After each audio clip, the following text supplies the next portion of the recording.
Can see it now. Yeah. Okay. I'll tell you when we're live.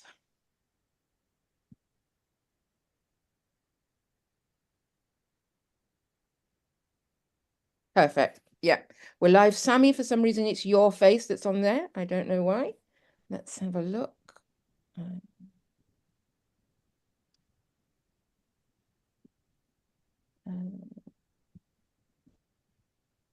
is that one? Has everybody been allowed in?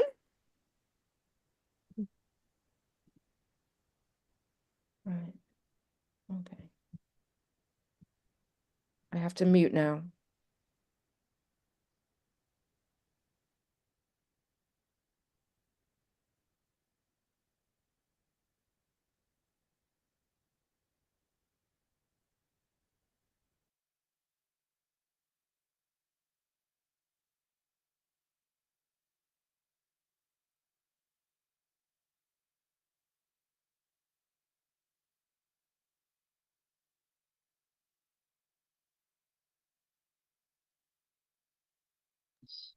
Oh. Hello, everybody. Let's see how many people have we got. Got lots of new people joining. Fantastic.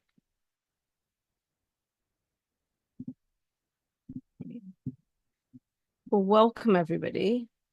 What I might do just to start this meeting while people are joining, I'll just stop sharing and then I can share some of our pictures from the last 2 weeks of our food just while we get more people to join so you can enjoy some of the vegan food that we've been having on our group.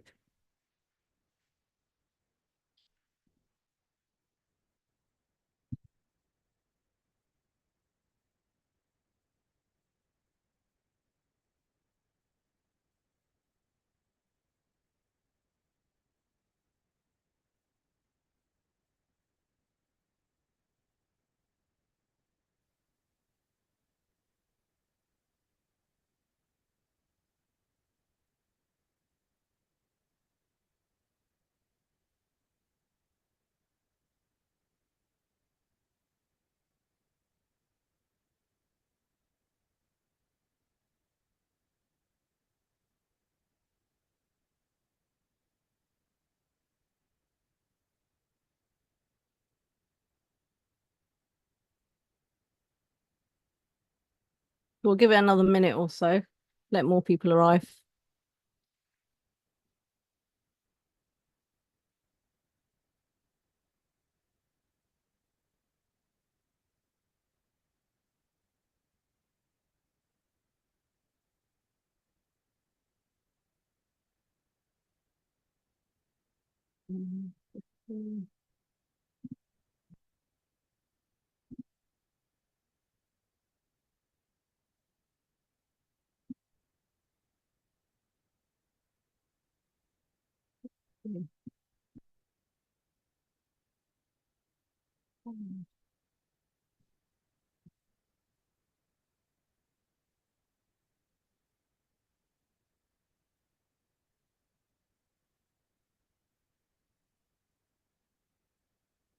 I have to say, there's been some really delicious food.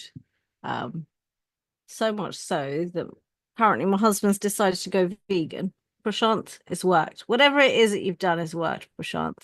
So my husband's Are you serious? He's decided to go he's vegan? decided to go vegan. He said, I'm going to carry on. Oh my And I was God. like, Wow. yeah, I know. Congratulations.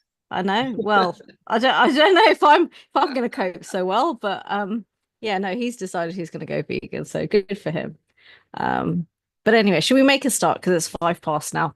So I'm going to keep that playing in the background. Okay, welcome. On behalf of the Vegan Greens, Muslim Greens, and Greens for Palestine, for our fourth and final webinar for Veganuary 2025. Peace be upon everyone. My name is Farha Sayed, and I'll be hosting today's session. The Muslim Green Councillor from Accrington, I hope he's here. Is he on the call, Prashant? Fantastic. Muslim Green Councillor for Accrington, Councillor Shabir Fuzzle, took up the challenge of doing Veganuary to raise money for Gaza in about November time. And after being challenged by his fellow Greens, because we had endured months of his bad dad jokes. We thought it might shut him up, but it hasn't. And he's still making all of those terrible jokes, but he's been absolutely amazing and has done this month as a real trooper. So I'm honored to have joined that group of green vegans and the community for a whole month. And it's been really eye-opening for me. And it certainly made me more mindful of what and how much I'm consuming. And it's also raised questions for me about whether the halal meat industry in any way is actually halal or tayyib at all. So yeah, I think it's been a really positive month and a really eye-opening month. So I thank you, Prashant, for taking this taking and running with this opportunity for all of us to get involved in. I've also lost a few kg, which is a plus. And as I was saying before, my husband has decided to carry on his veganism, which will be interesting. So well done to the whole of the Vegan Greens for spurring us on and creating a community that's supportive and very educated about their subject. But most of all, particularly with regard to Gaza, who understand the overlapping or intersectionality of these issues with regard to whether it be animal rights, human rights, all of these different issues which have the same root problem of overconsumption and capitalism. So for those who missed out on our last few sessions, they are on YouTube, so you can watch them. And today we're going to be having two 20-minute lectures, and then that will be followed by a question and answer session. And please feel free to write your question and answers in our chat box. And then Ekua and Prashant and others, they'll be collating those questions in case there's repeat questions to put to our speakers. And then hopefully we'll hear from Shabir at the end about his experience of veganuary. But our two speakers, the first speaker is Dr. Burson Gaskell. She's an MSF, Médecins Sans Frontières anaesthetist who had visited Gaza earlier, and she'll be talking about her experiences there firsthand. And then Saika Ali, the CEO of Swan, who that's the charity that Councillor Shabir is actually raising funds for. So we'll find out from her what's actually happening on the ground and what we can do, and what our money, which we've donated, is going to be spent on. So without further ado, I'm going to hopefully, let me stop sharing and we will, there we go. Let's pass over. Burson, would you like to unmute yourself?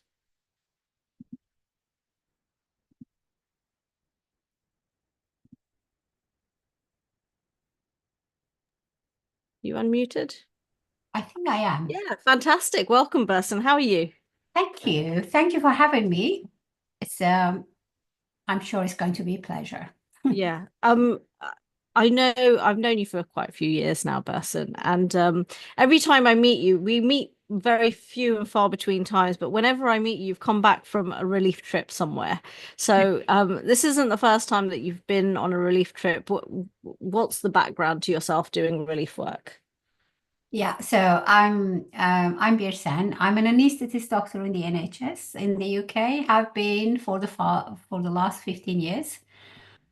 And I've carried out multiple humanitarian medical missions with MSF in various war contexts. So this would include Yemen, South Sudan, Nigeria, Iraq, Mosul, and Gaza. This is the first time that you'd been to Gaza. I have, yes. Yeah. So that was my first time. Yeah. I was in Gaza in February. I was in there for about, so my mission was about 3.5 weeks, but I was actually on the ground doing the work about just over 2 weeks. Oh, wow. So you were there for actually a majority of the time. I was thinking it was less time. And on the ground there, was it very different? I mean, you've been to lots of other places during conflict, because I know you were in Yemen when they were bombing and things like that as well, isn't it? So was this any different? Was it worse? Was it not so bad? How did you find it? I mean, this was absolutely very, very different. It's actually not that easy to talk about it because you go in these horrible, horrible places and you come back and you talk about it, but because you're somebody who can leave this hell but not so like millions of people can't. And then you have to talk about it. It's actually quite a task to, because I'm not sure if my words is going to be enough to convey the message and convey the circumstances and convey the, you know, the conditions of, of what I've been through, which is basically hell, quite a dystopic, apocalyptic. It's difficult to describe, because I think this is what genocide feels like. And yeah, it's not that easy to talk about it for me, but yeah, I'm, you know, if you want me to describe it, I will try to describe it, but I feel like no words is going to be enough to really describe what I've been through and what I've seen. You know, I met a lot of children, and during these encounters, I would give him hugs. I would give him, I would try to have a conversation with him with my limited Arabic, but it was very difficult to look at them in the eyes, look at them in the eyes and say that I'm so sorry that the international world has let you down. I'm so sorry that we couldn't protect you. It's really difficult, because I didn't know what to say to them. I really didn't know. I just looked at them in their eyes and say, "You're just beautiful." It's not easy. Um, um, yeah, the conditions were horrific. So about 1.5 at the time in Rafah, I was in Rafah at the time.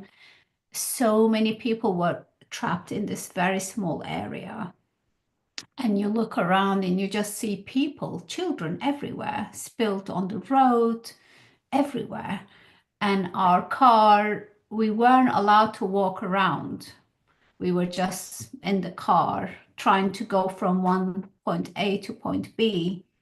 And this journey sometimes would take ages because we couldn't pass people around and we couldn't navigate through a flood of people.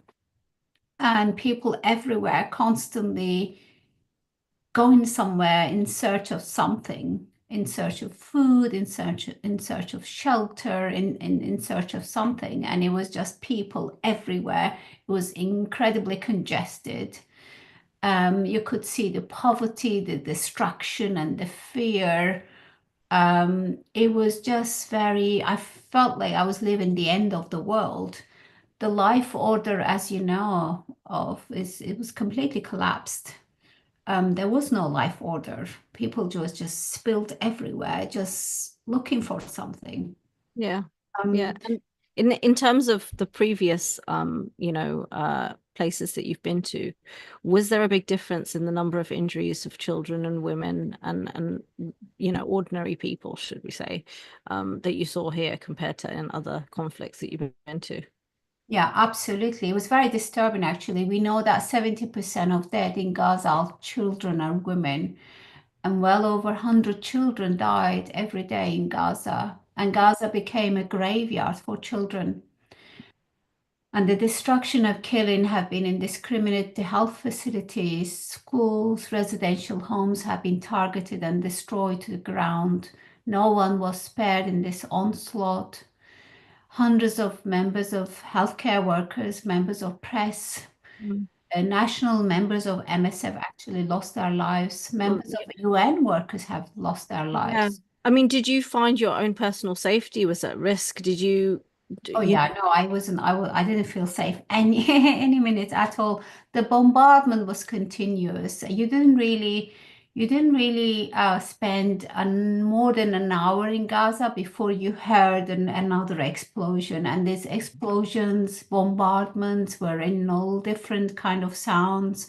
This was from the air, from the sea, from the land. It was all like it was constant and it would intensify overnight. And the sleep was impossible. It was just a constant bombardment, and you just felt like you were trapped. You were just, you had nowhere to go, and you were completely trapped. It's very unpleasant feeling. It's quite, I only had to leave this about 2.5 weeks, but imagine that 4-year-old, 5-year-old living this almost more than a year. It's just, I don't know how they really survive this without, I really don't know. I don't know how to. It was extremely difficult. Living conditions were extremely difficult. Not only we had to live through bombardments, but also lack of basic necessities.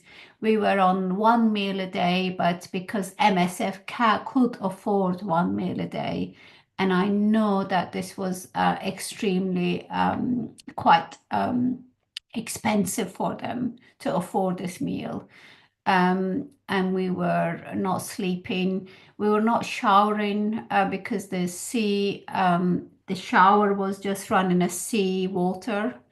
So the living conditions were not ideal. I was sleeping with people with about 10 to 8 people in the same room in the sleeping bags, and not really able to sleep much. Yeah, it was horrific, really. I don't really know. Like I find like my vocabulary is not enough to describe the horrors and the atrocities I've been through. So you spent, I think your mission was 3.5 weeks. What was it again? And you spent 2.5 weeks. 2.5 weeks, yeah. Why was it that you had to leave before your mission finished? So you couldn't stay in Gaza as a volunteer healthcare worker. You couldn't stay in Gaza more than 4 weeks, and I had to leave in order to create a space for the next comer. This was just how it was. Because entering into Gaza and leaving Gaza was extremely difficult. I think it takes few weeks to have a clearance to get into Gaza and leave. So in entry and exit was complicated. It had to be approved by 3 sides. So this was not an easy process. I had to leave because I had to create a space for the next comer, basically, which was the medical manager for the team. And do you, I think when you go for these trips, do you manage to stay in touch with people on the ground there? Is that something which is possible? Ordinary. I do. You just have to share your phone numbers. Okay. I have been in touch with quite a few people, quite a few students actually. They're in dire need for their further their education. They're lovely people. I have been in touch with healthcare workers, nurses, doctors. Doctors who wanted to come out of Gaza, but he couldn't. They couldn't. No, I have, and it's been incredibly difficult because you just don't know what to say to these people. You don't know how to help them. But I'm still in touch with quite a few of them. I'm in touch with the majority of my team, actually. And I know, I know how difficult it has been for them, how traumatizing it has been for them. Yeah. I think in terms of healthcare workers, people like myself, if I wanted to get involved in some way, is there an opportunity for that now? Is all of that sort of shut down and closed down now? The ability to go in and help. Obviously, I'm a dentist, so that's not really necessary right now. But for other healthcare professionals, I think what we need to do is, first of all, beyond anything, we need to speak out. We need to speak out about these atrocities being committed. We need to speak about the facts. I think you don't have to be there. You don't have to go there to help. Speaking out, spreading the word, protesting, these are quite important. We need really not just condemnation of these atrocities, we need action. Absolutely. We need to act. Yeah. Now, you did take some pictures when you were there, and I'm quite aware that I want to give a warning to everybody. I am going to share some pictures that you had taken. A lot of them are quite graphic. I've split them up into two groups, so ones which are slightly less graphic and slightly more. But if anybody does want to look away, please feel free to just, turn your screen away from you. But Burson, if there's anything particular that Burson wants to tell us about these. Now, the reason why I've chosen to share these, and Burson has kindly agreed to share these pictures, much like the vegan movement, until you see the actual atrocity or the toll which certain behaviors are causing, then sometimes it doesn't make it real until you've seen what's actually happening on the ground. So I want to apologize to anybody if they find these upsetting, but unfortunately this is the nature of what's actually happening there right now. Wait a second, let me just pause this and share my screen.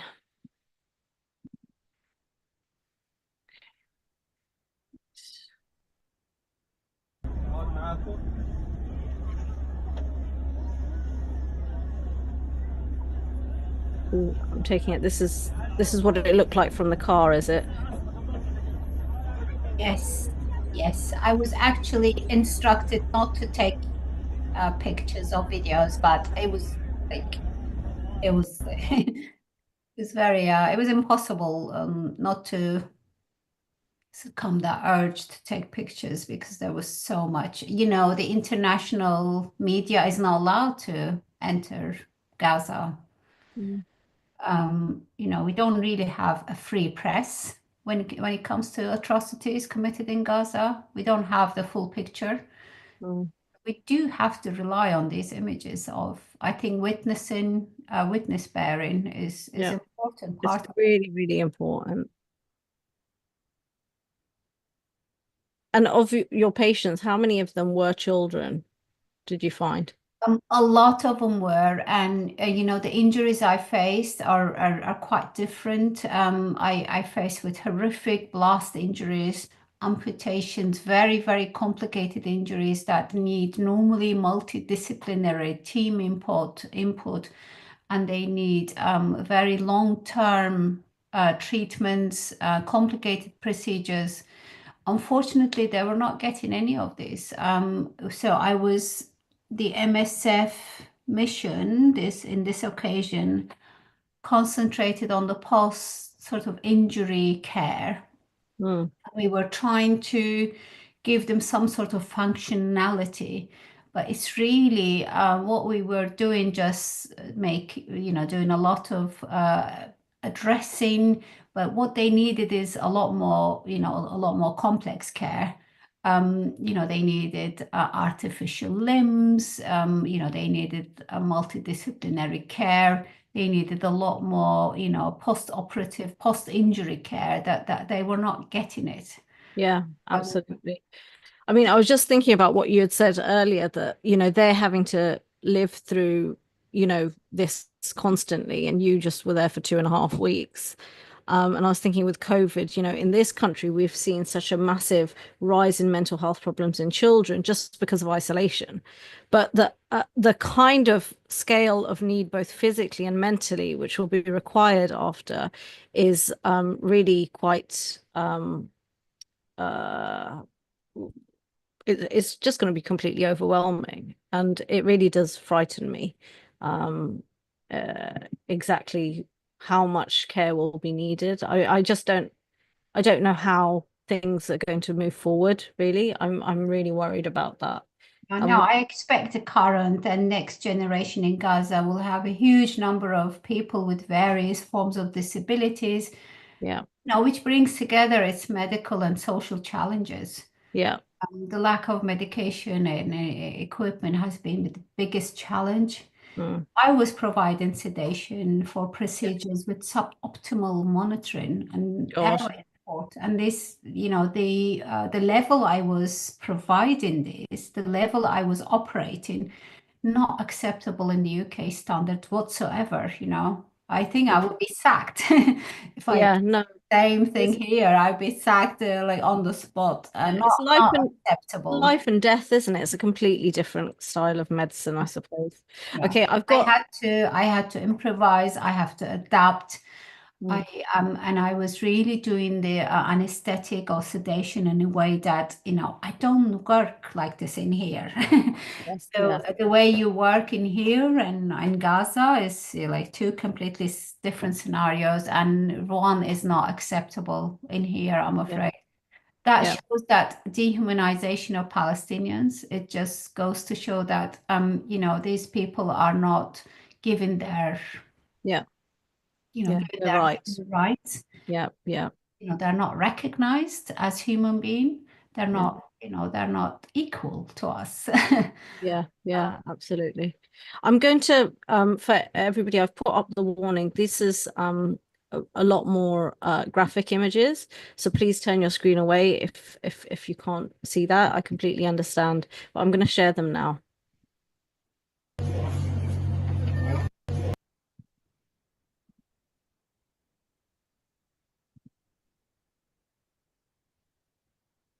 If you want to talk about any of these person. The child with the external fixation in both limbs is Yeah. interesting actually, because it's the bullet injury. So someone shot her and the same bullet went from one leg to the other. Yeah. So, I mean, shooting children. Yeah. I don't know. This way. Why would you shoot children, a child? But unfortunately, this happened to her. She was shot. This is not blast injury. This is not explosion. Yeah, She it was was shot, purposeful.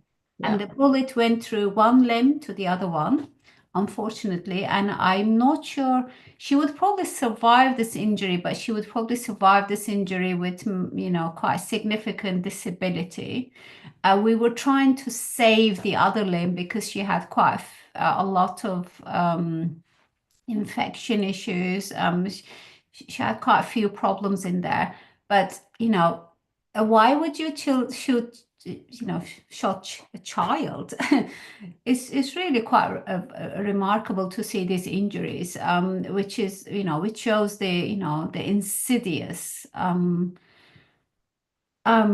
you know, just, you know, it just shows the motive. You know, what you have to question what the motive is here, to exterminate these people.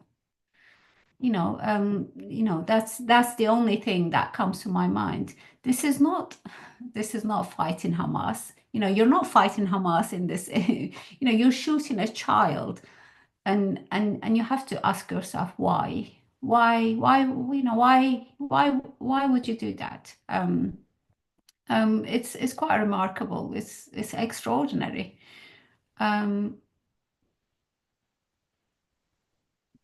I know a lot of people have been asking questions, so we're going to go to the questions after. We've got Saika now, who's this is quite a good follow-on, because I know the kind of work which Saika's doing there on the ground with her charity is very relevant to what you've just been speaking about. So, but we are going to come back to you, Bess, and thank you so much for sharing that. It's so different when you hear firsthand from somebody who's there caring for people. So I appreciate the time that you spent speaking to us about it. But we will be coming back to you. Let me remove Very well. Yeah. Where's it? Over to you, Saika. Do you want to unmute yourself?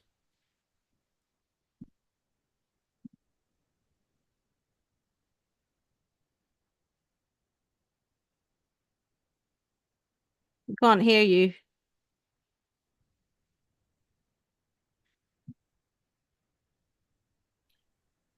How has Saika joined? Yeah, I then don't we need see to her ask them to name. unmute. Is it the southern oh yeah, okay, perfect. Yeah. Can she hear us? Yeah, can you hear us? Yes, she can. Okay. Yeah, Saika, you should be able to unmute yourself now. She can't. That's really odd. Yeah.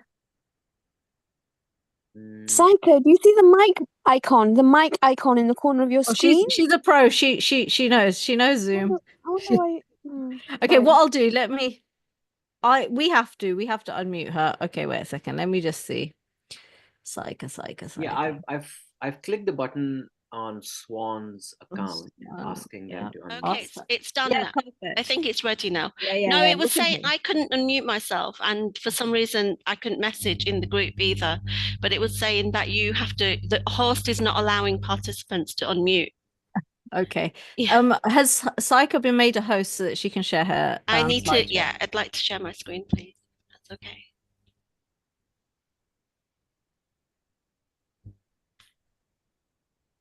Yeah, it's not turned on yet. I'm going to send a request. Okay, thank you. Great. Well, firstly, thank you very much for having me. I'm going to share a presentation, or I can share the video first and then the presentation, and then go into more detail about what the work that we're doing. So if you, I'm just going to share my screen. Second, if I can. I have so many tabs open. Wait a minute. Right, share screen.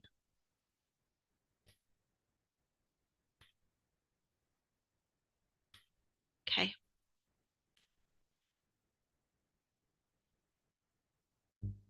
Can everybody see that? Not yet. It's still loading, I think. Oh.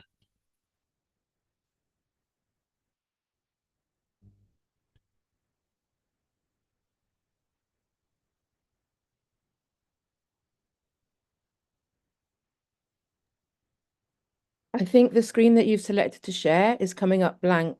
It's playing for me. So So you need to stop it, okay. come out, and before you share, there'll be a button that you tick that says share video.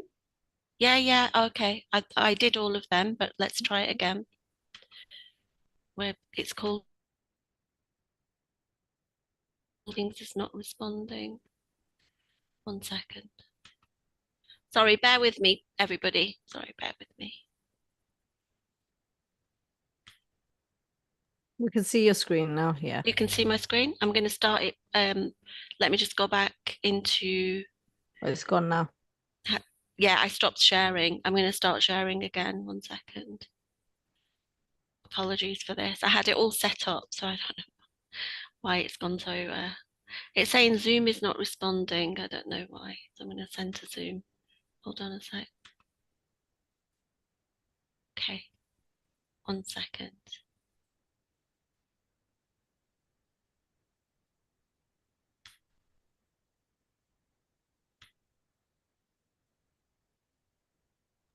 So I'll give you all a quick background to Psycha. Psycha is not just the CEO of Swan. She's like, when I spoke to her on the phone, I said, can you send me a picture and a profile, which she didn't send to me. I don't think. I couldn't find it. No, I didn't. No, she didn't, because she's so busy. So she goes, oh yeah, I've got a great picture, the one I sent to NASA. And I said, sorry, what? She goes, yeah, the one I sent to NASA, because she's just like some queen. So, she's the queen of leadership, I believe. So, for some reason, I'm sorry, I can't share the video, but what I will do is I will share a link for everyone. I've got the video. I shared the video with you earlier. Yes, do you want me to just get that video? If you could do that, that would be great. Yeah. And there we go. Oops. And I'm sorry, let me just share it with the sound. Share with sound. Brilliant. Since 2021, Swan has been working in Gaza, delivering critical aid to those who need it most. Complete destructions between the destroyed buildings here in Gaza. There are at least 20,000 apartments and buildings have been destroyed completely. And since October the 7th, 2023, we have obtained a special license from the UK government to continue our work on the ground. Inshallah, these trucks will go inside in Gaza very, very soon. Our efforts include the construction of a life-saving water well, hot meals, and nutritious vegetable food packs. Every month, we support 20 families with grant money to buy essentials. We have also provided specialized packs for nursing mothers so they can eat well themselves and feed their babies. And through Qurbani, we've distributed meat carefully preserved to last up to a year. This truck have 1,000 food packages. 1,000 food packages we have donated by all you good people out there.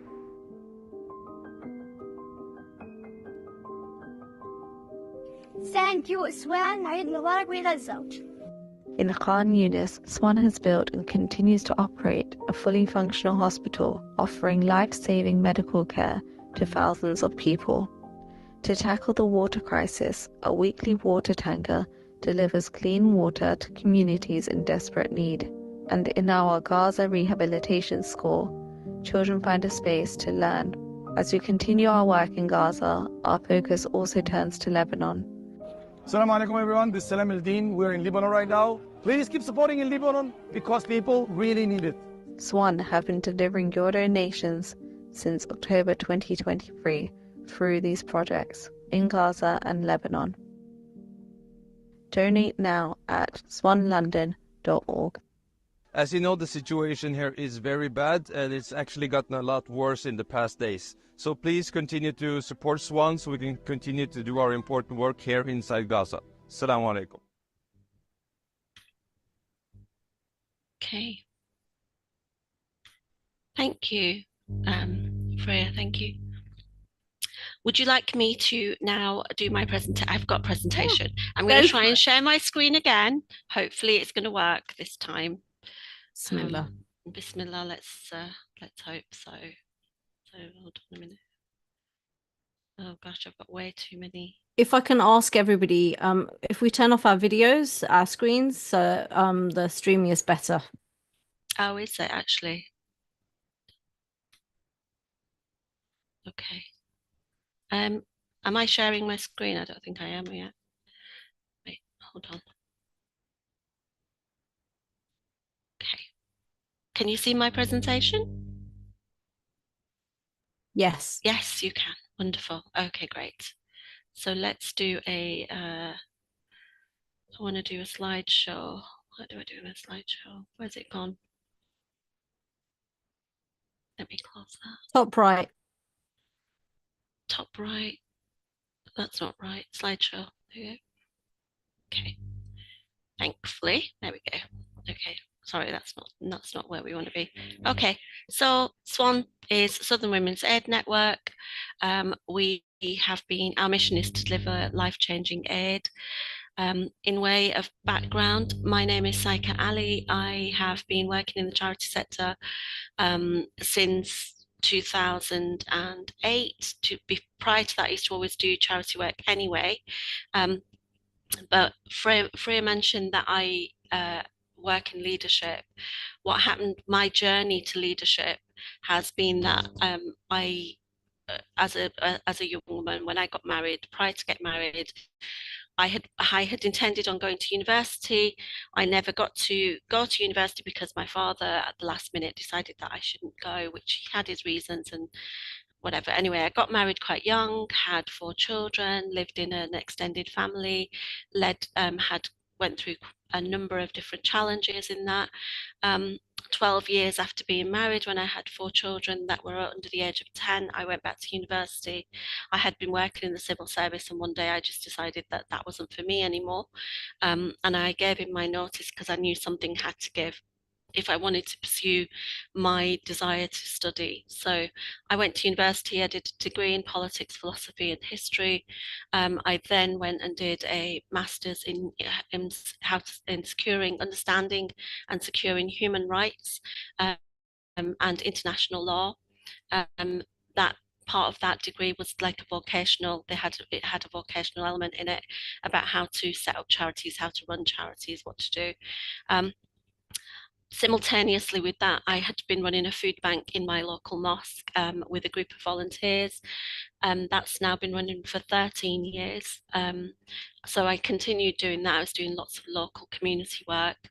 I then went to Greece when there was the refugee crisis in the refugee camps, and I started basically I witnessed how difficult it was for people to get food. So I coordinated an effort with the refugees in the camp that they would bake bread and distribute bread. And then for 4 years, I ran bread project in Moria camp in Greece. I also worked in northern Greece in Saloniki.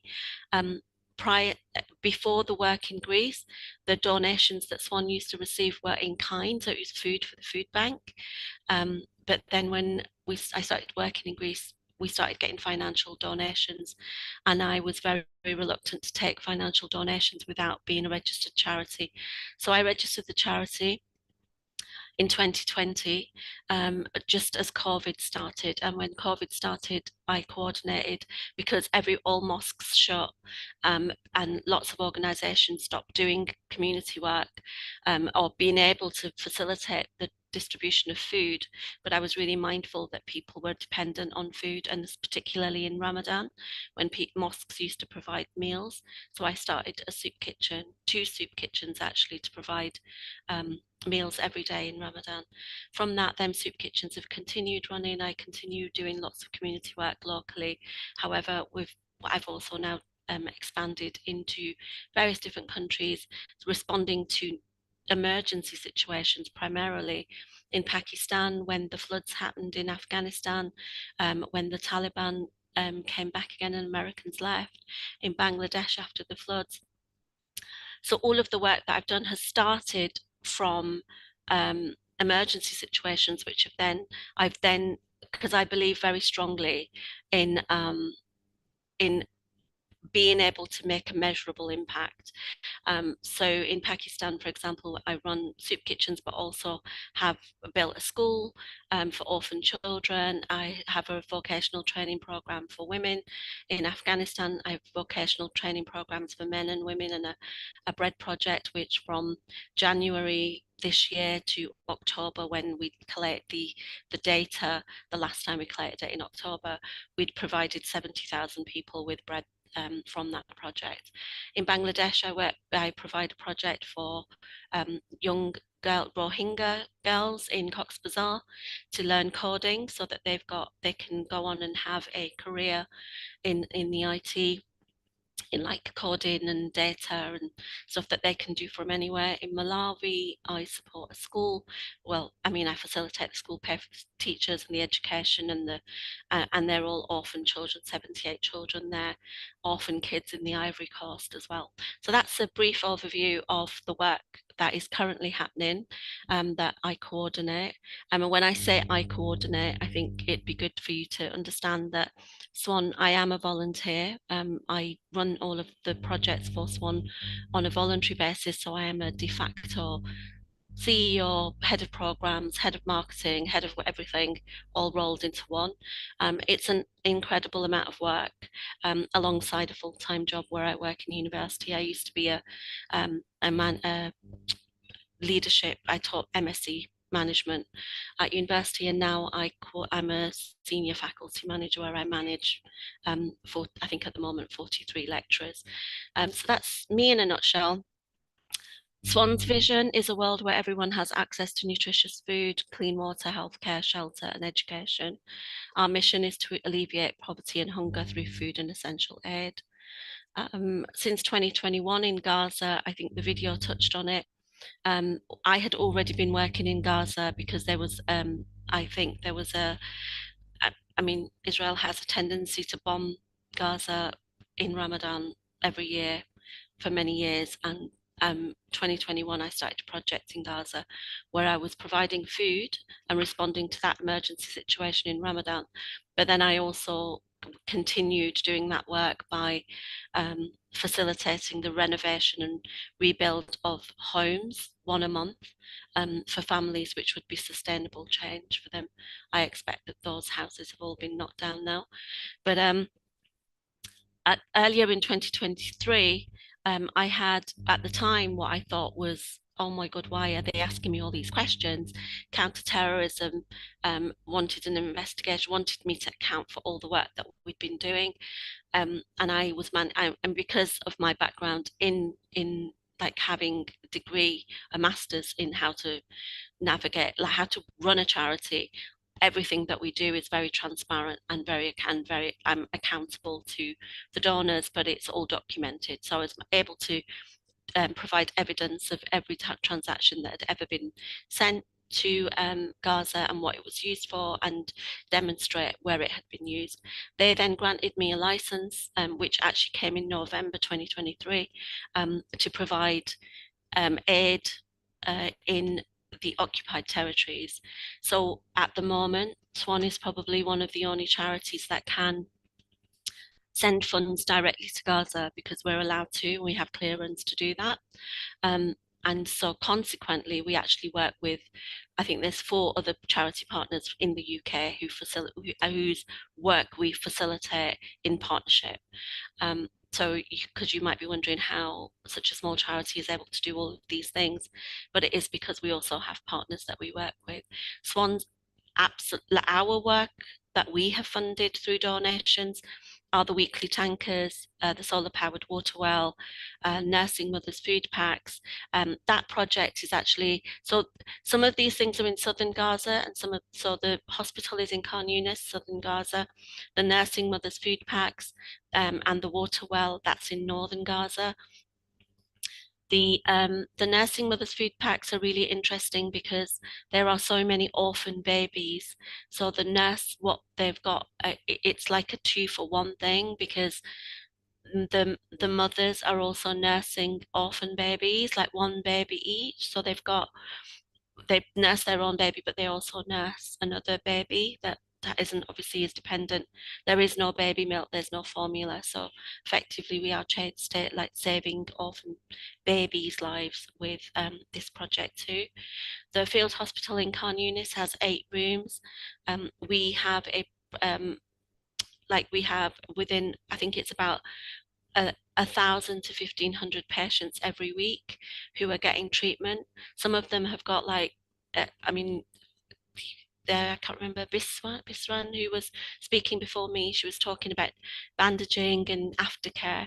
A lot of the aftercare is being done in the hospital, and we are now working with another partner to build another 2 rooms, which will be specifically for prosthetics for children.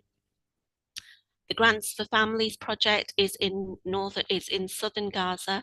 They are families who have got, most of the families in Gaza need support. These families have got horrific stories, and we provide them with grants so that they can get whatever, everybody's needs are different, so they can get the treatment that they need or the medication they need, whether it's food, tents, any different things. Other seasonal projects that we've done in Gaza, we've provided hot meals every day in Ramadan. We've done vegetable packs, hygiene packs, tents and shelter.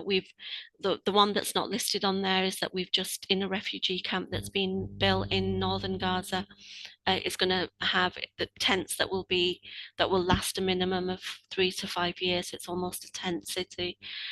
We've built 4 toilets and bathrooms for wash facilities there because that's something that will benefit everybody.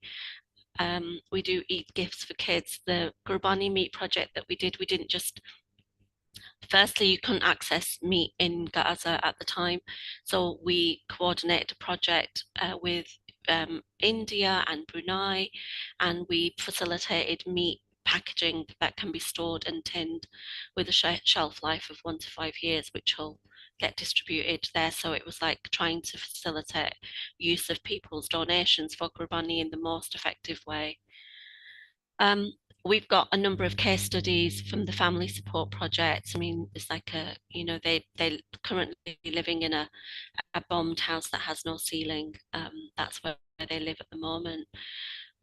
We capture case studies for each one of the stories of the families that we support. Although it's not a huge amount of money, but it's making difference. This little girl, she suffers with malnutrition and calcium deficiency that's led to, she's bow-legged now. Her mother can't even afford nappies, and 1 pack of nappies costs $40, just for context of how difficult things are there.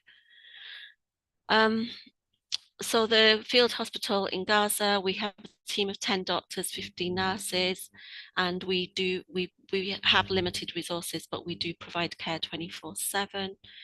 And the expansion, as I said before, we're going to the prosthetics. We're going to launch a dental clinic, and a laboratory for diagnostics, on-site blood and tests, so blood tests and things, and a minor surgery unit as well. So that's the plan. That's what we're working towards at the moment. Any donations for the hospital, that is what is going to be funded.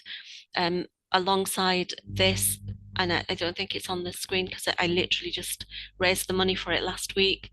We have in northern Gaza, the roads are in such such a horrible situation that accessing medical care is really difficult. So we funded an ambulance just specifically for people who need like dialysis, who are going to be able to access that treatment, because otherwise they were trying to get to the hospital on donkeys and carts and things, and it was so difficult that people were actually willing to kind of not get the treatment that they need, and which means, as anybody knows, if people don't regularly get the dialysis that they need, it can lead to them dying. So again, the the ambulance is going to save lives. That was this week that we sent the funds for that. That's the Nursing Mothers Project that I was talking about. These are the babies. Water tankers I've touched on again. That's every week we provide water tankers for people, because the solar powered water is like for one area, but this tanker distribution is in northern Gaza and southern Gaza. 21 families, this is a monthly cost of 2,500 to us, but it gives people the individual money that they need. Water, well, I mean, this is another to provide sustainable water access. We want to build solar powered wells, but each one is £14,000. It's really expensive. It's another case study about a mother who's living with her 2 children. It's the stories are horrific, are really sad. Each one of them that we capture. The reason that I do this is because we have their stories on video and everything, and it's because there's always a lot of concern in people's minds about where their funds are going when we send like when people are donating to Gaza. People are aware that it's so difficult to get money into Gaza, but again, because of my belief in transparency and accountability, we can track where people's donations have gone, and we have provided around £1 million worth of aid in the past year. It's another just a case study, and that's it from me really. So I'm going to stop sharing and allow people an opportunity to ask any questions that they might have about what we're going to do in Ramadan. Obviously, Ramadan is coming up. The project that I'm going to focus on is working with UNRWA and Ministry of Health as well. We're going to provide a bread distribution, so build a bakery. Effectively, we're going to build a bakery, and the target recipients of that bakery will be around 150,000 people in Ramadan. So if anybody would like to support that, please do. Another project that I'm launching, because again, it's me and a very, very limited team. I've got 3 part-time members of staff, everybody else is a volunteer. The reason why I wanted it to be a network is because I wanted to facilitate space for people to do charity work, because people want to give, they just don't often know where to give and what to do themselves. So the soup kitchens in London, it's all volunteer based on a rota system, and people help by, some people donate, some people bake, some people give their time, some people just come and like drop water off, whatever. And now what I'm asking people to do is to become a swan star, because there are trillions, however many stars in the sky. And what I want to do is encourage people to set up their own page, a bit like the veganary page that was set up by Brother Shabir. You set up your own page, you have your own link for people, we provide the information, you share the information, and people donate to you, but it benefits Swan projects. So that's a Ramadan project, which is Swan Stars. So we're going to try and encourage the community to set up their own collective pages or their individual pages to fundraise for Swan. and support Swan with the trust that we will provide what is most needed where it is most needed. But having said that, people can do a pick and mix and pick where they want their personal fundraising to go. So that's me in a nutshell. Thank you very much for your time, and yeah, thank you for the opportunity to talk about Swan.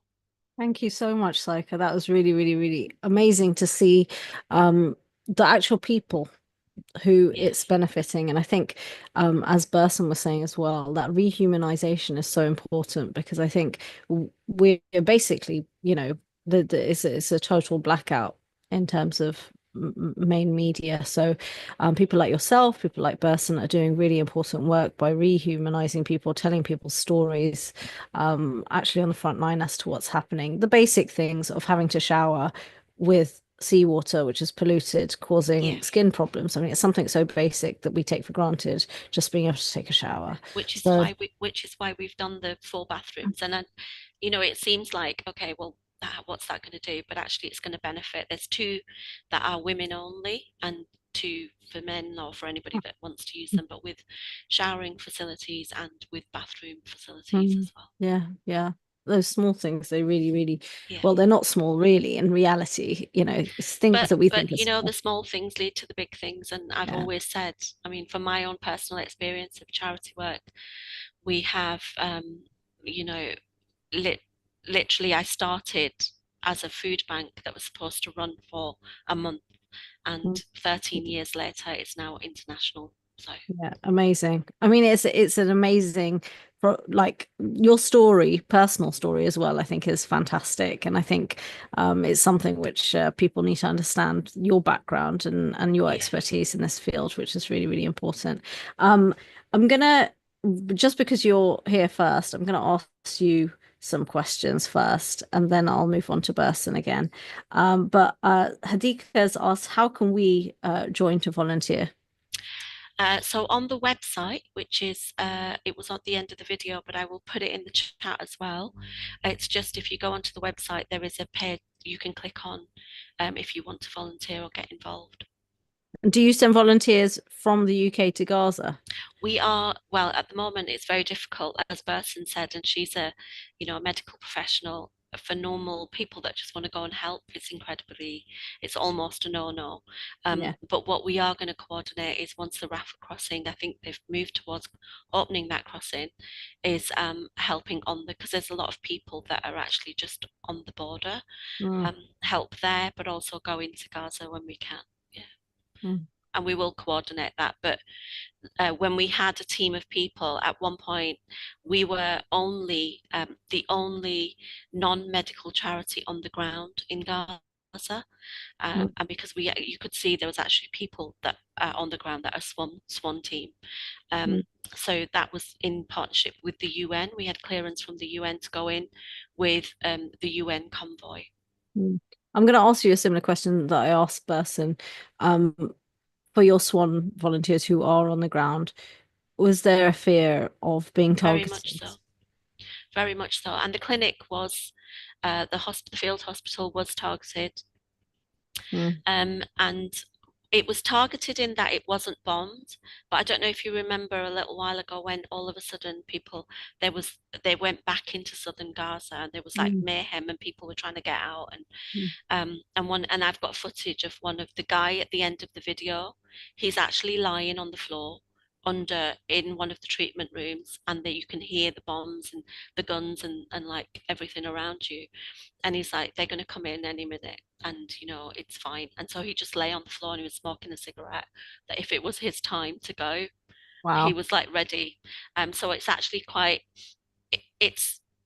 I think it's such a powerful clip of how brave, but also just how resigned people were to that. There was no point in him running, because there was nowhere he could go. So he just lay down in one of the treatment rooms on the floor, and he's like just smoking a cigarette. So obviously the day-to-day of what's happening right now on the ground. We're supposed to be in a ceasefire. Is that actually the case? Not really, no. So people are being targeted. They're still being shot. people don't feel particularly safe. But it's also, you know, when you're in an emergency, you're being bombed constantly, you're in that state of like, we're going to die any minute now. So now, because of the ceasefire, people have actually had time to go back to their homes and see there's nothing left. And it's a state of, okay, the realization is now it's a different kind of grief. Before they were like grieving people dying around them, and now Yeah. they're grieving the loss of their life because Yeah. there's nothing left. So Yeah. it's a whole different, it is just beyond comprehension, I think. And when you speak, even the people that we work with in northern Gaza, I mean, it's called the Al Anka Association, and they were set up by a group of doctors who worked at Al Shifa Hospital. That's who we work with. Yeah. And the ambulance that we funded is going to go to it's for Al Shifa Hospital. But they're in emergency mode. They are in, we have to, and I think that I can probably say for Burson as well, that you're in a state of like, you're responding to a need. They are responding now not to a medical need, but to a social need. And they're doing amazing work. So Yeah. Let me quickly get up the questions. Okay, Burson, would you like to unmute yourself? I think you got a few questions for yourself.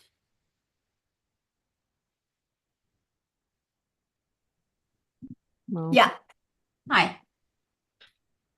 Hi. Okay, so question number one, Prashant has asked, how do you triage cases considering there's massacre happening all around you?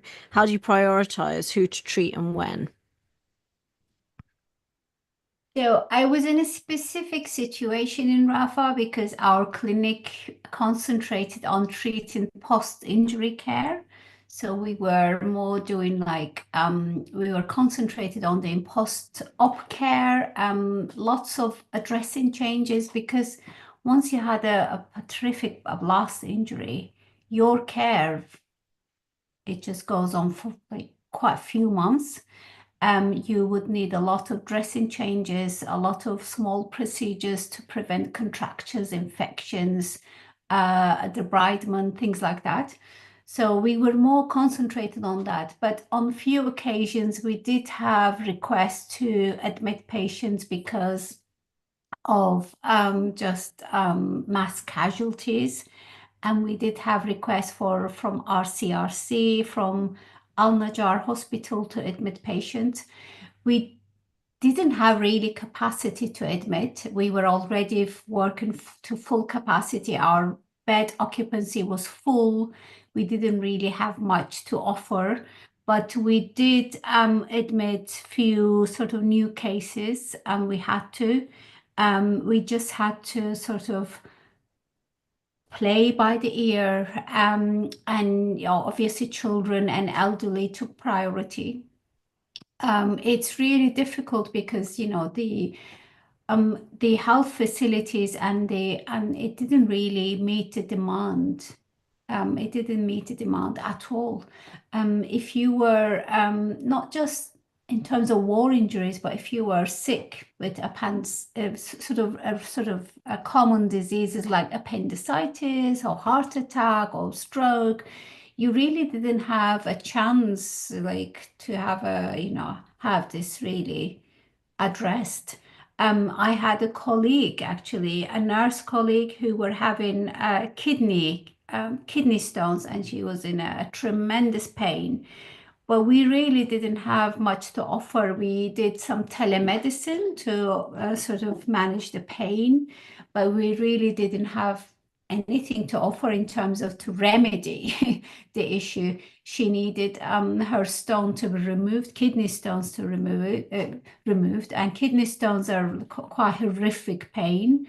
It's sort of the most sort of painful, one of those most painful things you can have in medicine. But all I could offer her just pain relief. We couldn't really offer her anything else. And to this date, I don't know what happened to her.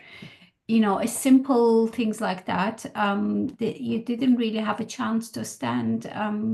Yeah. It was really difficult. It was difficult. We just had to play by ear. Yeah. But I had to prioritize children and elderly and Yeah. sick. Yeah. In this is probably a question for both yourself and Saika. When and how can ordinary people like us visit Gaza to see for ourselves what happened and help?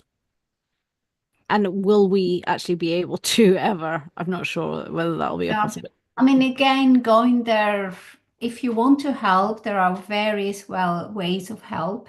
You don't have to, I have a privilege to go because I can actually offer some physical help. My profession allows me to do that. I'm very privileged in that sense, and I feel really blessed.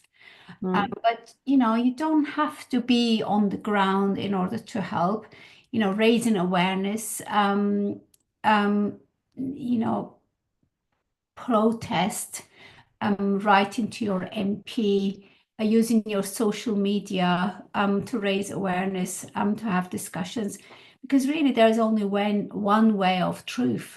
There's only one truth. There's only one fact, and people need to be educated. Yeah. This because mass media really distorts the truth so much. It's like you just get lost in a lot of misinformation. Um, Educating your fellows is really important. You don't have to be there. If you can offer physical help, it's great. But I feel like you don't really have to be there in order to offer help. I think one question Mark has asked, SWAN, Medical Aid for Palestinians, MSF, UNRWA, they all seem very trustworthy and reliable organizations to donate to, where the aid gets through as much as it can. Are there any to avoid donating to, or if you don't want to say, are there above the best ones? I mean, there are quite a few. There are a few, the main ones that I can think of.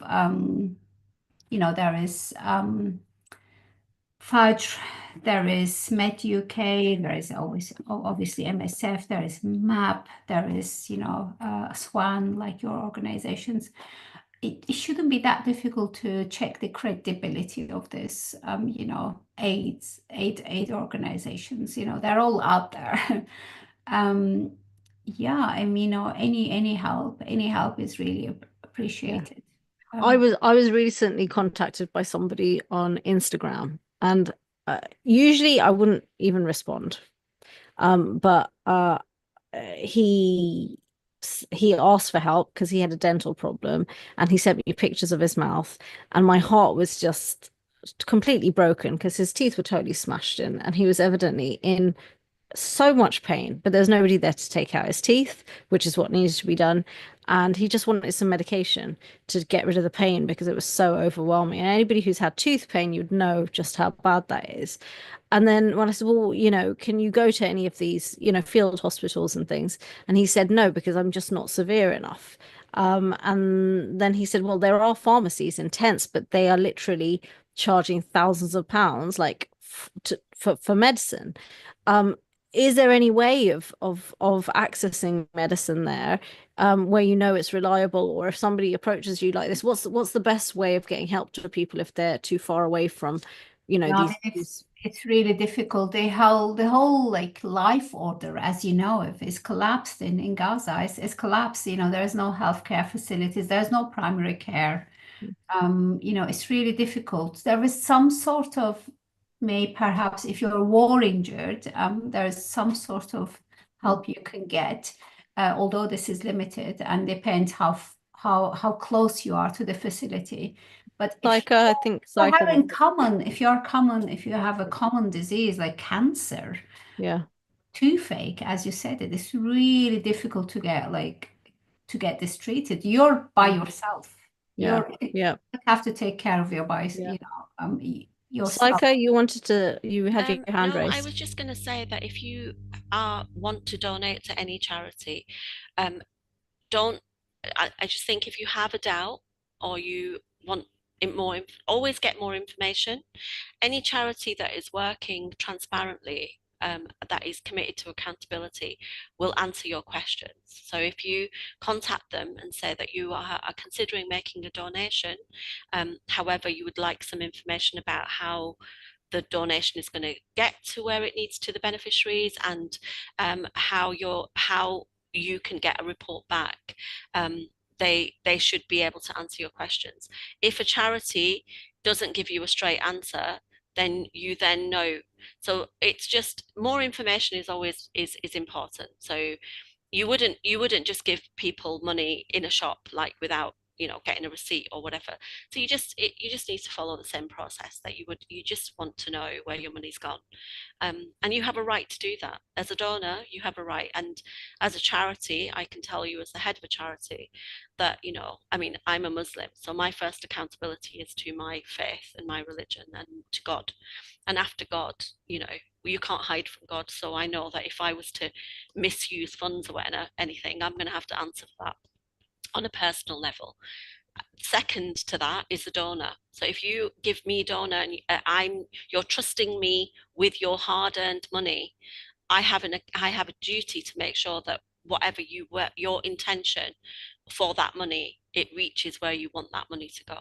And I take that incredibly seriously. So if anybody was to ever say to me, I sent money for, I don't know, a nursing mother's food pack, can you tell me when it got there, what was in the pack, when it was received, whatever, I will report back to you, because for each one of those projects, I don't send money until I get a monthly report. So whoever the implementing partner on the ground is, if I don't get a receipt of the funds received, a receipt from the items that were purchased and procured, and then the beneficiary name and how many beneficiaries it got to, I will not send money the following month. Because if you report to me, I'll send the money. If you don't report to me, I'm not sending you money, because I take my donors' money. It's sacred. So it has to go where it's intended to go. So I don't know if that helps. Thank you so much to both of you. I think that's it for the questions. I'm aware of the time, and I'm sorry that we have gone past 12, but I want to invite Shabir in now very quickly. Shabir, turn on your camera and unmute yourself, good sir. There we go, Shabir. Hello, everyone. Yeah, go for it. So how did you find this month? I can't answer that after what we've just heard. Whatever I found it's trivial and silly. But yeah, it's been fun actually. Like I said to somebody else yesterday, that we're so fortunate. We talk about giving something up, but we've got 1,000,001 choices. Whether we're vegetarian, vegan, Muslim, whatever, you've got so many choices that it's ridiculous. So the notion that we're giving something up is just it's a little bit of fun, but it's not a serious sacrifice. But what it has done is it makes you aware of what you're eating and your food choices. And like you said, as Muslims, especially subcontinental Muslims, we tend to overeat generally, and we tend to eat a lot more meat and chicken. Chicken in this country, like you said, I'm not even sure if it's halal or tayyib. But also, it's so ridiculously cheap that it's cheaper to eat chicken than it is to eat vegetables, which is just silly. But generally, like I said, it's been a great experience. I met loads of people on this group who I would never normally meet, not normally in my circles. So that's been fantastic. Lots of support. We've raised a reasonable amount of money.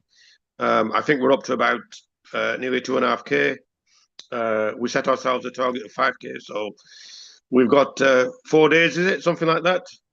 So we need a bit of a push. Yeah. But whatever we raise, we know, we just heard from Swan, we know it'll be well used, and we just need to carry on after this month doing what we can, both to raise money for people who need our help, but also to be the voice of the voiceless, because sadly we have to rely on other people. We're not allowed to hear from them direct because the international community has colluded to keep their voices silent, to stop the information getting out. It's not been shared on the major channels, on BBC and all the rest of it. So we have to be that voice, and that's something that is a big responsibility for all of us. Yeah, Thank you so much, Shabir, and thank you for taking part in this, raising awareness of what's happening. I think that's massive. And thank you to everybody who has taken part in Veganuary, who has taken part in the groups, who's attended all of the webinar sessions. Massive thank you to Prashant, Arsia, Ekua, Sami, and Asma for setting up all of the meetings and sharing the information. And I think, Saika, you're gonna let him know how much he's raised. Yes.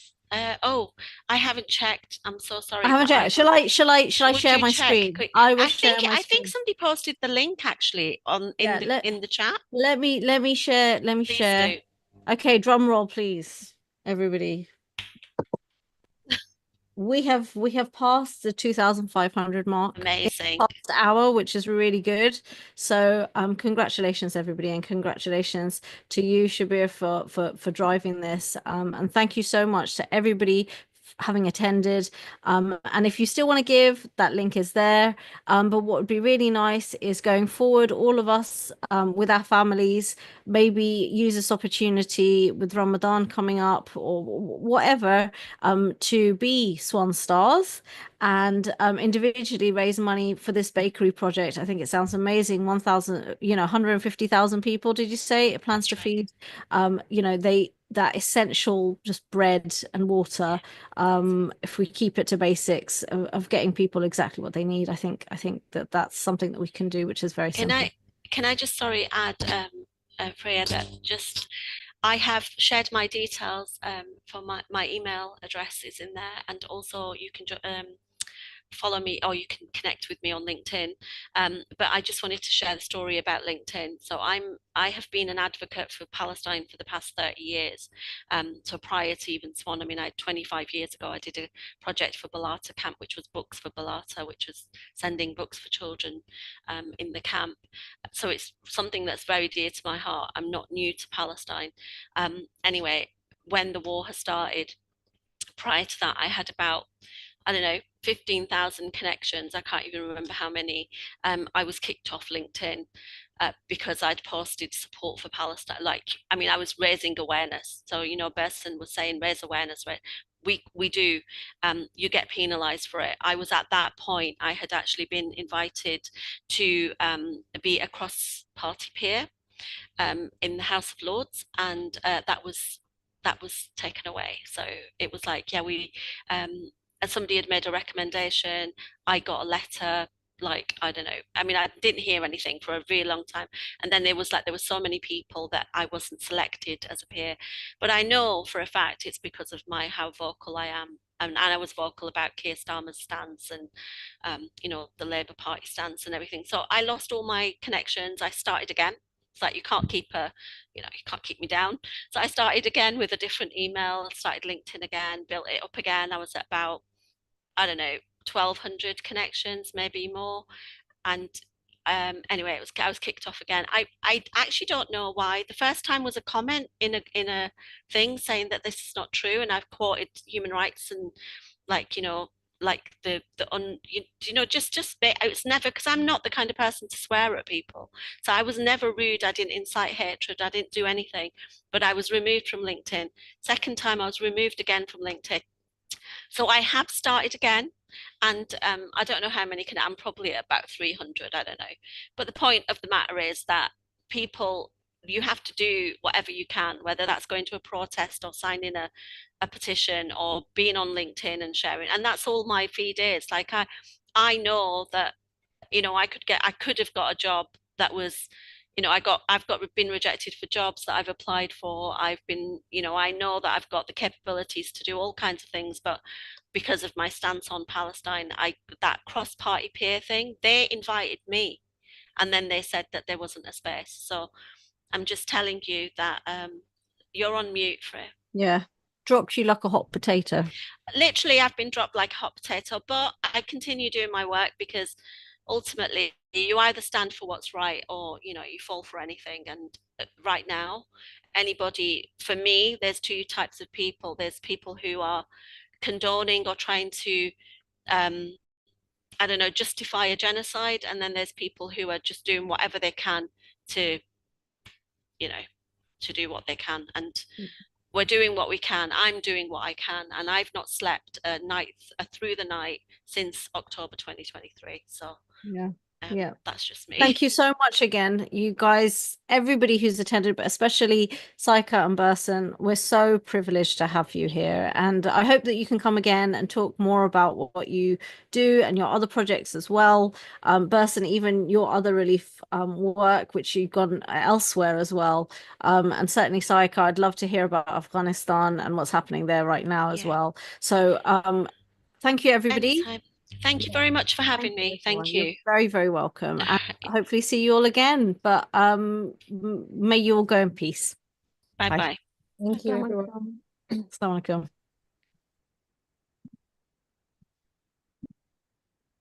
Burson, thank you so much. You're such a star. Honestly, thank you. You can unmute yourself. Unmute yourself. Why can't I hear you? Can't hear you.